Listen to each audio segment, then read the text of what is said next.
Chez Veolia aussi, nous voulons le monde tel qu'il pourrait être.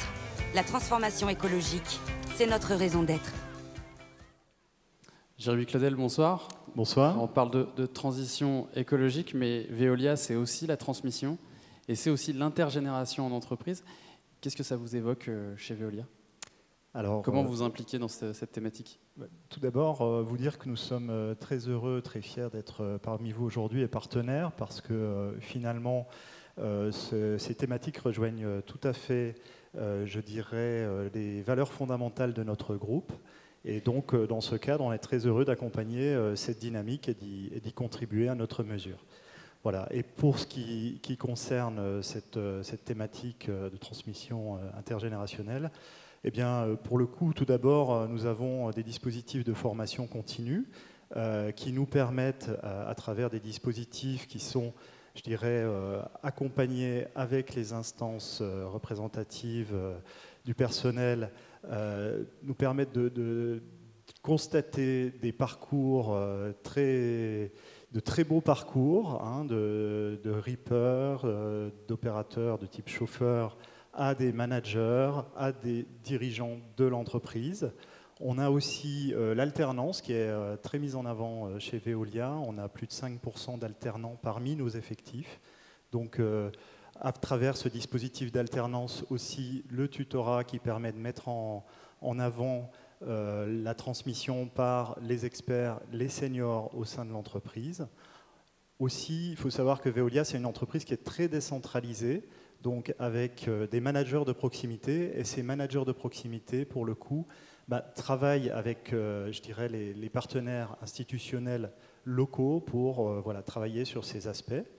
Et voilà, donc avec, je dirais, l'ensemble de ces dispositifs, on essaie d'y concourir. On a un dernier point, je dirais, qui est aussi la connaissance et la reconnaissance de nos emplois, parce que nos emplois autour du monde du déchet ne sont pas forcément très bien connus, et on a différents vecteurs tels que, par exemple, je dirais nos usines, nos centres de tri, sur lesquels on fait des parcours pédagogiques et sur lesquels on communique aussi auprès du grand public, mais aussi auprès des jeunes générations. Voilà. Merci Jérémy Claudel. Je vous laisse ouvrir l'enveloppe et nous annoncer le lauréat de ce trophée de la transmission et de l'intergénération en entreprise. Alors, le trophée est remis au MEDEF Auvergne-Rhône-Alpes. Le mouvement des entreprises de France Auvergne-Rhône-Alpes est fier et honoré de recevoir aujourd'hui le trophée de la transmission et de l'intergénération en entreprise. Depuis plus de 20 ans, nous œuvrons en faveur de l'orientation, de l'inclusion, du handicap, de la diversité, et nous avons la chance d'avoir plus de 1000 entreprises qui se mobilisent à nos côtés. L'intergénérationnel, c'est le partage de connaissances, et c'est aussi ce que l'on fait via notre programme Créaduo, où nous mettons en relation des jeunes créateurs d'entreprises issus de quartiers prioritaires de la ville avec des chefs d'entreprise particulièrement aguerris. Bien entendu, tout cela ne pourrait se faire sans le soutien de nos 30 branches professionnelles, de nos MEDEF territoriaux, du Conseil régional, de l'État en région, de l'AGFIP, du Fonds social européen et des partenaires de l'emploi. Sarah Amidan, bonsoir. Bonsoir. Responsable RSE pour le MEDEF, pour la région Auvergne-Rhône-Alpes.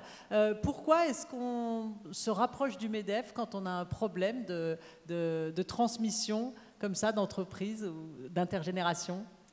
Comme ça a pu être dit dans la vidéo, depuis plus de 20 ans, le mouvement des entreprises de France Auvergne-Rhône-Alpes œuvre en faveur de l'inclusion, de la diversité, du handicap. Et c'est pour nous des sujets qui sont aujourd'hui primordiaux pour nos entreprises en région. Alors on a plusieurs actions qui permettent de mettre en place ces actions en faveur de l'inclusion. On a un dispositif qui s'appelle Action École Entreprise. On a des chefs d'entreprise qui vont dans les classes pour parler aux jeunes, pour transmettre leur savoir, pour faire aussi également la promotion de l'alternance et de l'apprentissage.